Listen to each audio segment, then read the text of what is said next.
Hi friends, welcome back to my YouTube channel. ಇವತ್ತು ಏನು ಗೊತ್ತಾ ಫ್ರೆಂಡ್ಸ್, ನಮಗೆ ನೋಡಿ ಫ್ರೆಂಡ್ಸ್, ಕುಂಭಮೇಳಕ್ಕಂತೂ ಹೋಗೋಕ್ಕಾಗಿಲ್ಲ. ಸೊ ಗಂಗಾ ನದಿ ನೀರು ಸಿಕ್ಕಿದೆ. ಏನಂದರೆ ಕುಂಭಮೇಳಕ್ಕೆ ನಮ್ಮ ಓನರ್ ಆಂಟಿ ಇದ್ದಾರಲ್ವ, ಸೊ ಅವ್ರ ಮನೇಲಿ ಹೋಗಿದ್ರು. ಏನಂದರೆ ನಾವು ಬಾಡಿಗೆಲಿದ್ವಿ. ಮೊದಲು ಬಾಡಿಗೆ ಮನೇಲಿದ್ದಾಗ ಒಂದು 9 ಇಯರ್ಸ್ ಆಗಿತ್ತು. ನಮ್ಮ ಮದುವೆ ಆಗಿ 9 ಇಯರ್ಸ್ ಆಗಿತ್ತು. ಸೊ ನಾನು ಬಂದಾಗ್ಲಿಂದನೂ ಅಲ್ಲೇ ಇದ್ದಿದ್ದು. ಇವರು ಬ್ಯಾಚುಲರ್ ಇದ್ದಾಗಲೂ ಅಲ್ಲೇ ಇದ್ದರು. ಸೊ ಆಮೇಲೆ ಮದುವೆ ಆದಮೇಲೂ ಅದೇ ರೂಮ್ನ ಕಂಟಿನ್ಯೂ ಮಾಡಿದ್ವಿ. ಏನಂದರೆ ನಮಗೆ ಫುಲ್ಲು ಅವರು ಫ್ಯಾಮಿಲಿ ಮೆಂಬರ್ ಥರ ಆಗಿಬಿಟ್ಟಿದ್ರು. ಹೇಗೆ ಅಂದರೆ ಅವ್ರು ಯಾವಾಗಲೂ ಅಷ್ಟು ತುಂಬ ಚೆನ್ನಾಗಿ ಮಾಡ್ತಿದ್ರು ನಮ್ಮನ್ನ. ಯಾವ ಮನೆ ಬಿಟ್ಟು ಹೋಗೋಕ್ಕೆ ಮನಸ್ಸಾಗ್ತಿರ್ಲಿಲ್ಲ, ಅಷ್ಟು ಚೆನ್ನಾಗಿ ನೋಡ್ಕೊಳ್ತಾ ಇದ್ರು. ನಮಗೂ ತುಂಬ ಇಷ್ಟ ಆಗಿಬಿಟ್ಟಿದ್ರು. ತುಂಬ ಒಳ್ಳೆಯವರಿದ್ದರು. ಪ್ರತಿಯೊಂದಕ್ಕೂ ಅಷ್ಟೇ, ನಮಗೆ ಫಂಕ್ಷನ್ ಆಗಲಿ ಏನು ಪ್ರತಿಯೊಂದಕ್ಕೂ ಮಿಸ್ ಮಾಡ್ತಿರ್ಲಿಲ್ಲ, ಕರೀತಾಯಿದ್ರು. ಸೊ ನಮಗೆ ನಾವು ಮನೆ ಹೀಗೆ ತಗೊಂಡಿದ್ವಿ ಹೋಗ್ತೀವಿ ಅಂದಾಗ ಅಜ್ಜಿ ಕಣ್ಣಲ್ಲಿ ನೀರೇ ಬಿದ್ದುಬಿಡ್ತು. ಅಷ್ಟು ಮನೋಮಿ ಹೇಳ್ತಾ ಇದ್ದೆ ನೋಡಿ, ಕುಂಭಮೇಳದ ಬಗ್ಗೆ ಏನು ಗೊತ್ತು ಅಂತ ಹೇಳಿಬಿಟ್ಟು ಇನ್ನೂ ಕತೆ ಗೊತ್ತಾಗುತ್ತೆ. ಹೇಳು.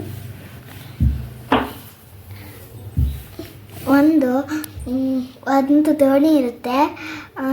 ಒಂದು ಕಡೆ ರಾಕ್ಷಸರು, ಒಂದು ಕಡೆ ದೇವತೆಗಳು ಇರ್ತಾರೆ. ಅವರು ಆ ಕಡೆ ಈ ಕಡೆ ಹಗ್ಗ ಹಿಡ್ಕೊಂಡು ಜಗ್ತಾ ಇರ್ತಾರೆ. ಅದು ಹಾವು. ಹಾವು ಹೌದು. ಎಸ್ ಹಗ್ಗ ಅಲ್ಲ, ಅಮ್ಮಗೆ ಬುದ್ಧಿಲ್ಲ. ಹಾವು ಹಿಡ್ಕೊಂಡು ಎಳಿತಾ ಇರ್ತಾರೆ. ಅವಾಗ ಅದ್ರ ಮೇಲೆ ಒಂದು ವಿಷ ಬರುತ್ತೆ.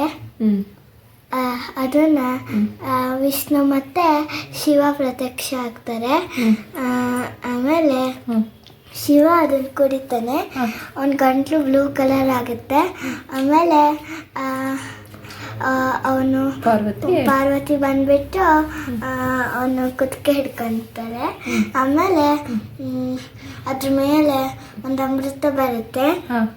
ಮತ್ತೆ ವಿಷ್ಣು ಮೋಹಿನಿ ರೂಪದಲ್ಲಿ ಆಗ್ಬಿಟ್ಟು ತಗೊಂಡು ಹೋಗ್ತಾನೆ. ಅಷ್ಟೇ ನಂಗೆ ಗೊತ್ತಿರೋದು. ಅದೇ ಅಲ್ಲಿ ಹೋಗ್ಬೇಕಿದ್ರೆ ವಿಷ್ಣು ತಗೊಂಡು ಹೋಗ್ಬೇಕಿದ್ರೆ 4 ಡ್ರಾಪ್ಸು ಭೂಮಿ ಮೇಲೆ ಬೀಳತ್ತೆ. ಅದು ಎಲ್ಲೆಲ್ಲಿ ಹೇಳು ಫ್ರೆಂಡ್ಸ್. ಈ ಕುಂಭಮೇಳದಲ್ಲಿ ನಾರ್ಮಲಾಗಿ ಕುಂಭಮೇಳ ಅಂತ 3 ಇಯರ್ಸ್ಗೆ ನಡೆಯುತ್ತೆ. ಆಮೇಲೆ ಅರ್ಧ ಕುಂಭಮೇಳ ಬಂದುಬಿಟ್ಟು 6 ಇಯರ್ಸ್ ನಡೆಯುತ್ತೆ. ಪೂರ್ಣ ಕುಂಭಮೇಳ 12 ಇಯರ್ಸ್ ನಡೆಯುತ್ತೆ. ಟೋಟಲಾಗಿ ನಮಗೆ ಮಹಾಕುಂಭಮೇಳ ಸಿಗೋದು 144 ಇಯರ್ಸ್ಗೆ. 144 ಕುಂಭಮೇಳದಲ್ಲಿ ನೋಡಿ, ಇದು ಸಮುದ್ರ ಮಥನ ಆಗಬೇಕಿದ್ರೆ ವಿಷ್ಣು ಎತ್ಕೊಂಡು ಹೋಗ್ತಾ ಇರ್ತಾರಲ್ವ ಅಮೃತ, ಇದನ್ನು ಆವಾಗ 4 ಹನಿ ಬಿದ್ದಿರೋದು ಹರಿದ್ವಾರ, ಉಜ್ಜಯಿನಿ ಮತ್ತು ನಾಸಿಕ್, ಪ್ರಯಾಗ್ರಾಜಲ್ಲಿ. ಸೊ ನಮಗೆ ಈ ಸಲ ಸಿಕ್ಕಿರೋದು ಪ್ರಯಾಗ್ರಾಜಲ್ಲಿ. ಸೊ ಹಾಗಾಗಿ ಹೋಗೋಕ್ಕಾದರೆಲ್ಲ ತುಂಬ ಜನ ಹೋಗಿದ್ದಾರೆ. ಸೊ ನಮಗಂತೂ ಹೋಗೋಕ್ಕಾಗಿಲ್ಲ. ಇದು ಸಿಕ್ಕಿರೋದ್ರಿಂದ ತುಂಬ ಅಂದರೆ ನಿಜವಾಗ್ಲೂ ತುಂಬ ಖುಷಿಯಾಗಿದೆ. ನಮ್ಮ ಕರ್ನಾಟಕದಲ್ಲೂ ಕುಂಭಮೇಳ ಮಾಡ್ತಿದ್ದಾರಲ್ವ. ಸೊ ಇಲ್ಲಿ ಗಂಗಾ ನದಿ ಅಂತೂ ಇಲ್ಲ, ಕಾವೇರಿ ನದಿದ್ದು 3 ಸಂಗಮ ಇದೆ ಅಲ್ವಾ, ಅಲ್ಲಿ ಕಪಿಲ ನದಿ ಎಲ್ಲ ಸೇರೋದು ಅಲ್ಲಿ ಮಾಡ್ತಿದ್ದಾರೆ. ಸೊ ಯಾರಿಗಾರಿಗೂ ಹೋಗಬೇಕು ಅನಿಸಿದರೆ ಹೋಗಿ ಬನ್ನಿ. ಏನಂದರೆ ಅದೇ ನನಗೆ ಇದೊಂದು ಸಿಕ್ಕಿದಕ್ಕೋಸ್ಕರ ನಾನು ಅದನ್ನ ಹೇಳೋಣ ಅಂತ ಹೇಳ್ತಿದ್ದೀನಿ. ದಶು ಹಾಯ್ ಹೇಳು. ಹಾಯ್. ಇವತ್ತು ಮನೋಮಿಗೆ ವರ್ಕ್ಶೀಟ್ ಕೊಟ್ಟಿದ್ದಾರೆ, ಹೋಮ್ವರ್ಕು. ಸೊ ಮಾಡ್ತಾ ಇದ್ದಾಳೆ. EVS ವರ್ಕ್ಶೀಟ್ಸ್ ಎಲ್ಲ ಇವಾಗ ಮನೆಗೆ ಡೈಲಿ ಕಳಿಸ್ತಾ ಇದ್ದಾರೆ, ಒಂದೊಂದೇ ಚಾಪ್ಟರ್ಸ್ದು.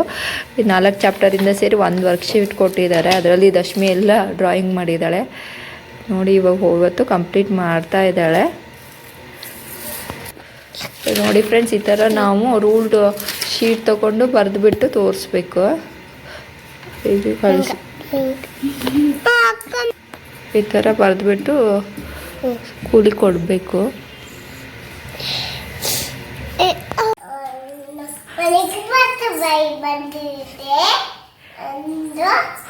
ಹೌದಾ? ಎಲ್ಲಿದೆ ಬಟರ್ಫ್ಲೈ?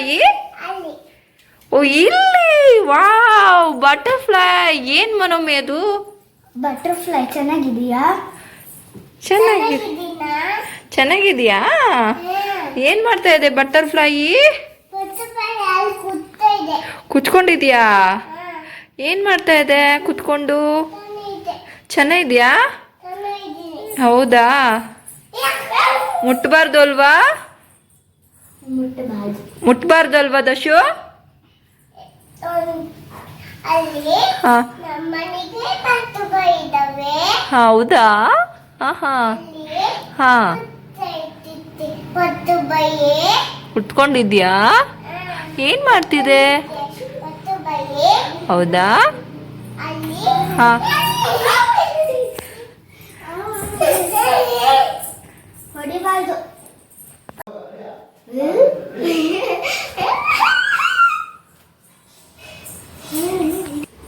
ನೋಡಿ ಮಗ ನಿಮ್ಮ ಹತ್ರನೇ ಆಟ ಆಡೋಕೆ ಇಷ್ಟ ಎಷ್ಟು ಚೆನ್ನಾಗಿ ಹಾರ ನಿಮ್ಮ ಹತ್ರನೇ ಚೆನ್ನಾಗಿ ಆಟ ಆಡ್ತಿದೆ ಫ್ರೆಂಡ್ಸ್ ಮಾಡ್ಕೊಬಿಟ್ಟಿದೆ ಪಾಪ ಮಗ ಅಲ್ಲೇ ಕುತ್ಕೋ ಏನಾಗಲ್ಲ. ಮುಟ್ಬಾರ್ದಾಯ್ತಾ ದಶು ಪಾಪ ಅಲ್ಲ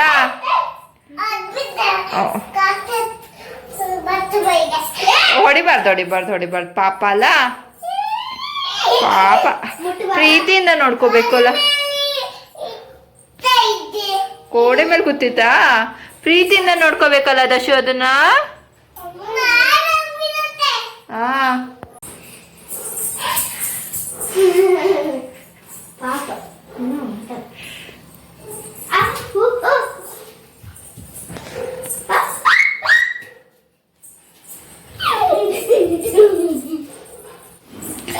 ಬಟರ್ಫ್ಲೈ ಇವ್ರ ಹಿಂದೆ ಮುಂದೆನೇ ಓಡಾಡ್ತಾ ಇತ್ತು ಅದಕ್ಕೆ ಆರಾಮ ಫ್ರೆಂಡ್ ಮಾಡ್ಕೊಬಿಟ್ಟಿದೆ ನೋಡಿ. ಯಾರ್ಯಾರಿಗೆ ಇಷ್ಟ ಆಯಿತು ವಿಡಿಯೋ ಲೈಕ್ ಮಾಡಿ ಶೇರ್ ಮಾಡಿ ಪ್ಲೀಸ್ ಸಬ್ಸ್ಕ್ರೈಬ್ ಮಾಡಿ.